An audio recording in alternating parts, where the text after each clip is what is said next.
नमस्कार. आपण सगळेजण नवरात्रोत्सव साजरा करतोय. हा उत्सव स्त्रीत्वाचा, तिच्या आत्मसन्मानाचा आणि तिच्या कसोटीचाही आहे. आज असं कुठलं क्षेत्र नाही जे महिलांनी पादाक्रांत केलं नाही, आपला ठसा उमटवला नाही. त्याची दखल घेणं, त्यांना प्रोत्साहन देणं, त्यांचा संघर्ष इतरांसमोर ठेवण्याचा न्यूज 18 लोकमतचा हा प्रयत्न आहे. आज आपण अशाच कर्तबगार लेकींच्या कहाण्या जाणून घेणार आहोत, ज्यांनी देशाच्या सीमा ओलांडत आपलं कर्तृत्व गाजवलं, ज्यांनी पुरुषांची म्हणून ओळखली जाणारी क्षेत्रही कष्टाने काबीज केली. या अशा कहाण्या आहेत ज्या तुम्हालाही प्रेरणा देतील, लढण्याचं बळ देतील. ही कहाणी एका 80 दिव्यांग मुलांच्या आईची आहे. होय, पण त्यातलं एक स्वतःचं आणि बाकी इतरांच्या 79 मुलांची ती आई बनून त्यांचा सांभाळ करते.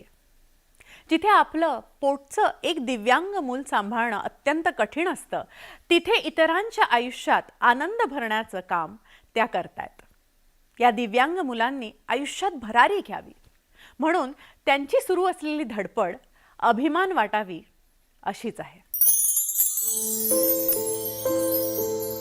ऋषीलच्या रूपाने मला आधी एक बाळ प्राप्त झालं होतं की ते बाळ दिव्यांग होतं, स्पेशल होतं. पण आज ऋषील बरोबरच इतर 80 मुलांचा पण आई व्हायचा मान मला उडानमध्ये मिळाला. दिव्यांग असलेलं मूल सांभाळणं आणि वाढवण्यातली वेदना ही त्या आईलाच माहीत असते.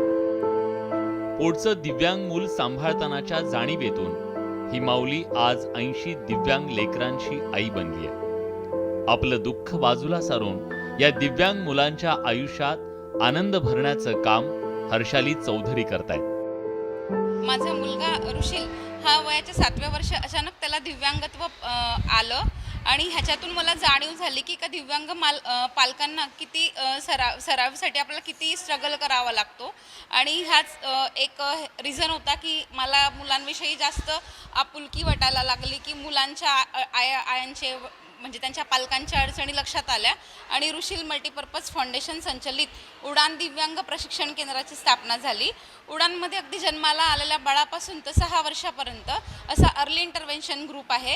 याच्यामध्ये जन्मताच जर बाळाला कुठलीही अडचण असेल, 21 प्रकारच्या डिसॅबिलिटीमधला कुठलाही डिसॅबिलिटी असेल, तर आपण त्या मुलाचं वेळीच निदान आणि उपचार सुरू करतो. उच्च शिक्षित हर्षाली यांच्या संसाराच्या वेलीवर लग्नानंतर फूल फुललं. पण त्यांचा मुलगा 7 वर्षांचा असताना त्याच्या मेंदूला इन्फेक्शन झाल्याचं कळलं. देश विदेशात उपचार केले, पण त्याचं दिव्यांगत्व टळू शकलं नाही. इथे डान्स शिकवता, मैं घर पे बहुत मजा करता, योगा सब करता, काम मम्मी को मजा करता. दिव्यांग मूल सांभाळताना येणाऱ्या अडचणींची त्यांना जाणीव झाली.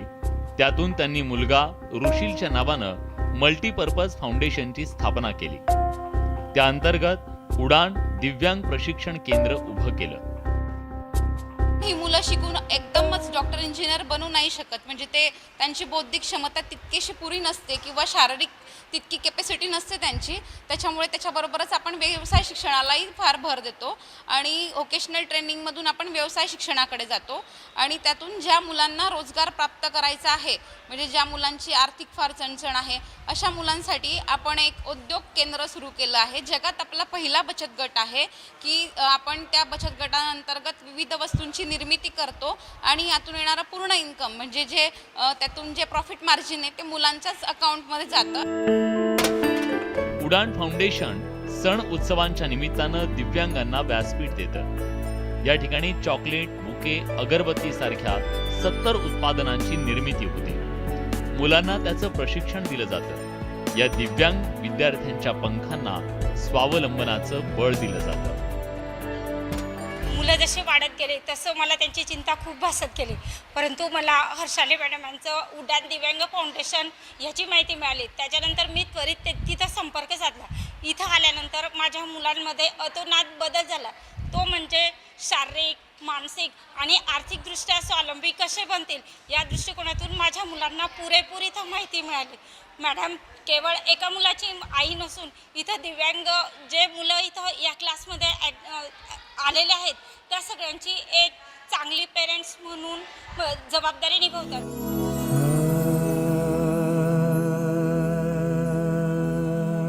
मुलांच्या चेहऱ्यावरचा आनंद बोलका आहे. इथले खेळ असोत की साहित्य निर्मितीचं प्रशिक्षण, मुलं प्रत्येक गोष्ट एन्जॉय करतात.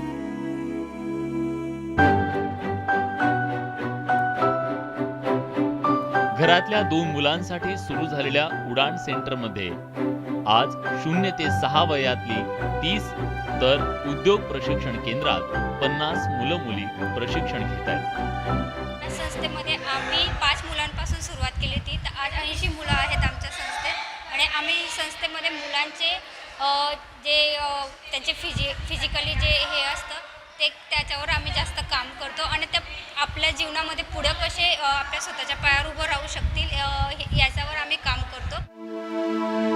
बालकांवर योग्य वेळी उपचार झाले तर ते नॉर्मल होऊ शकतात. जन्माला आलेल्या बाळापासून ते 6 वर्ष वयोगटाच्या अशा बालकांचं निदान आणि उपचारासाठी भव्य असं EIC सेंटर सुरू करण्याचा हर्षाली यांचा मानस आहे. आज स्वखर्चावर सुरू असलेल्या उडाणला सरकारी बळ मिळालं तर ते मोठी झेप घेऊ शकतं. इथल्या मुलांना आम्ही शिकवतो, असं वेगवेगळ्या प्रकारे त्यांची ॲक्टिव्हिटी घेतो, त्यांचे काम बघतो, त्यांना कशा पद्धतीने सांभाळले जातात, इथले मॅडम कशा पद्धतीने ते परिश्रम घेतात ते आम्ही बघतो. त्याच्यामुळे तसे त्यांचा जो स्वभाव आहे वगैरे त्याच्यातून आम्हाला एक आवड निर्माण होते. तर अशा पद्धतीने आम्ही इथे थोडंसं मन रमवण्यासाठी किंवा फीडबॅकच्या दृष्टिकोनातून आम्ही इथे काम करण्यासाठी येतो.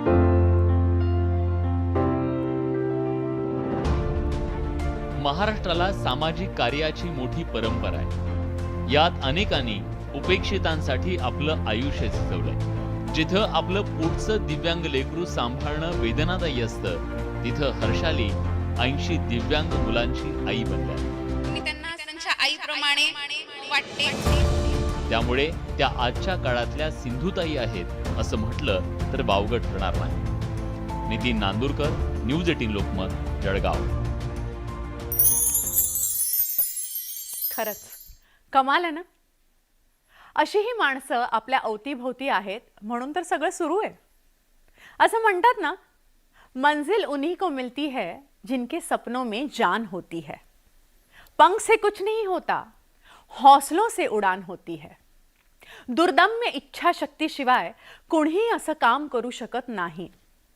आपलं दुःख विसरून इतरांचं दुःख वाटून घेणाऱ्या, त्यांच्या आयुष्यात आनंद भरणाऱ्या हर्षिता खऱ्या अर्थानं आपलं नाव सार्थ ठरवतात. त्यांच्या या कार्याला न्यूज 18 लोकमतचा सलाम. शिक्षण हे वाघिणीचं दूध आहे असं म्हणतात. त्याचं महत्त्व समाज सुधारकांनी ओळखलं आणि त्यासाठी पुढाकार घेतला. पालघर जिल्ह्यातील एका पाड्यावरच्या तरुणीनंही शिक्षणाचं महत्त्व ओळखलं. पाड्यावरच्या मुलांच्या शिक्षणासाठी तिने पुढाकार घेतला. रस्ता नाही म्हणून मुलं शाळेपासून तुटली होती. त्यांना पुन्हा शाळेशी जोडण्यासाठी त्या शाळा आणि मुलांना जोडणारा पूल बनल्या.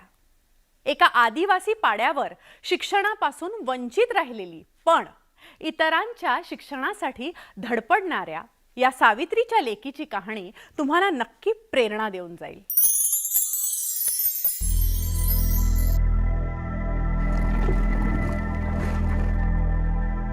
नेऊन सोडते, आणायला जाते, त्याची मुलं आमची मुलं शाळेने जातात. आता कांतू नसते तर आमची मुलं तसेच पडून राहते घरी, शिक्षण नसता.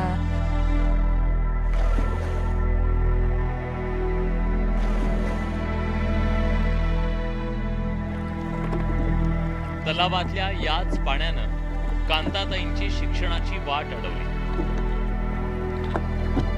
पण त्यांनी या चिमुकल्यांची मात्र वाट अडू दिली नाही.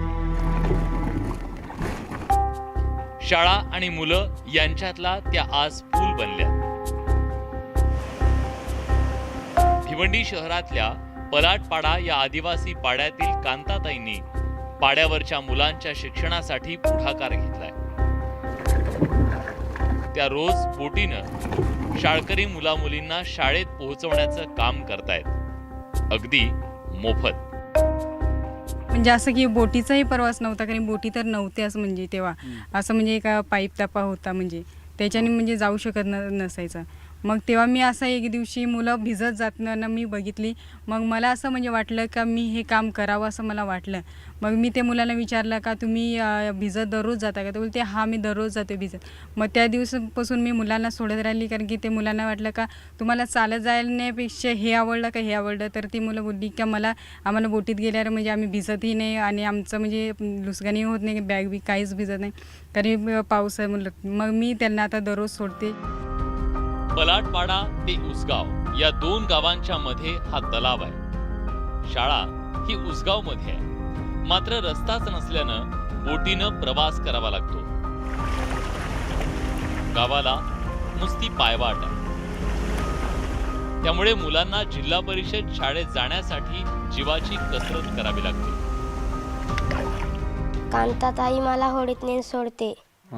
नाही होडीत त्या साला नाही असली का मी नाही जात.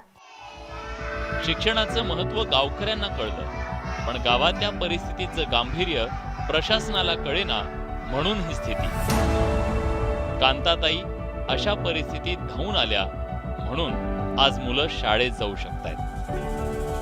हा कांताताई आहे म्हणून कांताताई शाळेला पोरांना पाठवते, होडीत नेते, होडीत घेऊन येते. मग सुटल्यानंतर शाळा तेव्हा पोरांची सुचत आहे. नाही तर पोरांना काही जण याचा आसरा नाही, इकडे रस्ता नाही मिळत.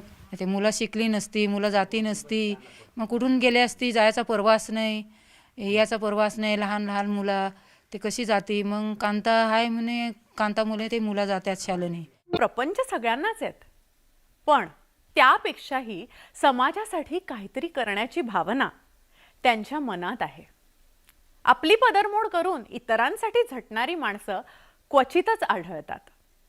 कुठल्याही अपेक्षेशिवाय धडपडणाऱ्या कांताताईंना या समाजाचं वैभव म्हणावं लागेल. म्हणूनच आम्ही त्यांना नवदुर्गा म्हणतोय. आपल्या समाजात स्त्रियांबद्दल ना काही पूर्वग्रह आहेत. स्त्री हे करू शकते, स्त्री हे करू शकत नाही. पण तिच्याबद्दलच्या समाजाच्या अशा अनेक भ्रामक कल्पना महिलांनी खोट्या ठरवल्यात.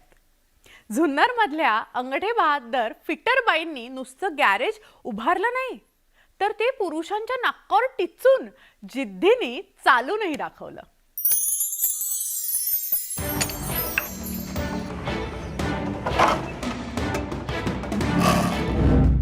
गॅरेजमध्ये गाडी सर्व्हिसिंग करणाऱ्या या महिलेला पाहून तुमचे डोळे विस्फारले असतील, पण जुन्नरवासियांसाठी हे विश्वासाचं दुसरं नाव आहे. कुसुम यादव. घरात 18 विश्व दारिद्र्य, त्यामुळे पोटाची खळगी भरण्यासाठी 35 वर्षांपूर्वी उत्तर प्रदेशातून त्या महाराष्ट्रात आल्या. इथं स्थायिक झाल्या आणि गॅरेजवर गाड्यांसोबत आयुष्याचं सुद्धा सर्व्हिसिंग सुरू केलं. सगळं मी काम करते, पार केबल बिबल सगळे बदलते, पर सीट कवर वगैरे सगळं मी टाकते.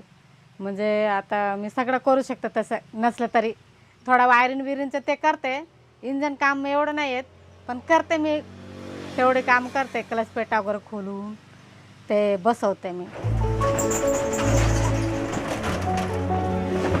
गाठीला शिक्षण नाही, पण या अंगठे बहादर माऊलीनं सर्व प्रकारच्या दुचाकी दुरुस्ती करण्याचं तंत्र आत्मसात केलं. किल्ले शिवनेरीच्या पायथ्याशी जुन्नर आपटाळे रस्त्यालगत असलेल्या सोमवतवाडी गावात त्यांनी स्वतःचं गॅरेज सुरू केलंय. त्यातूनच संसाराचा प्रपंच सुरू आहे. सुरुवातीला काही नव्हतं माझ्याकडे, मग नुसतं पानं होतं.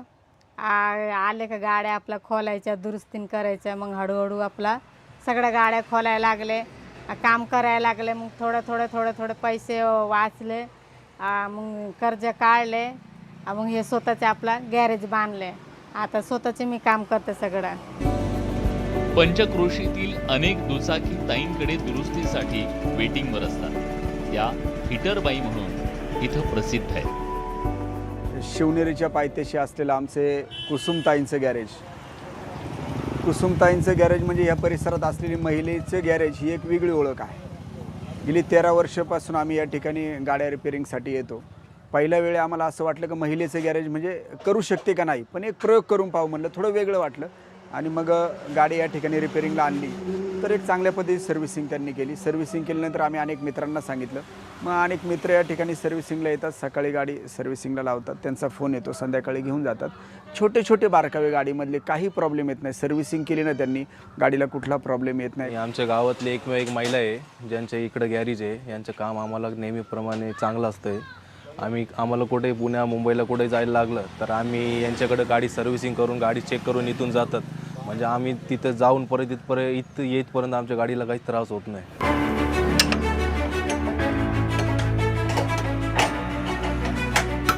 कष्ट आणि शक्तीची कामं ही फक्त पुरुषांचीच असा समज आहे. तो कसा गैरसमज आहे हे कुसुमताईंनी आपल्या कृतीतून दाखवून दिलं.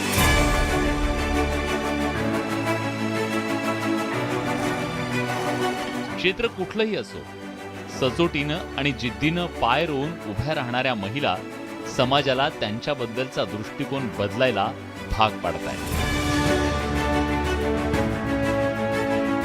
व्हिडिओ जर्नलिस्ट गणेश काळेसह रायचंद शिंदे, न्यूज 18 लोकमत, जुन्नर.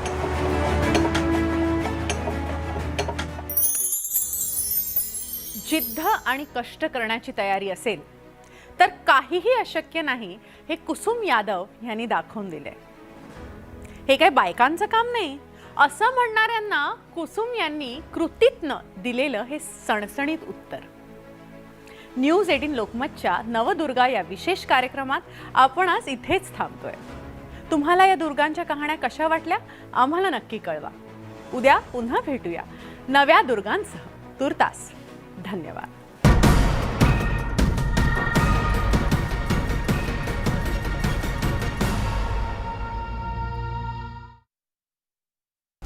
थोडक्यात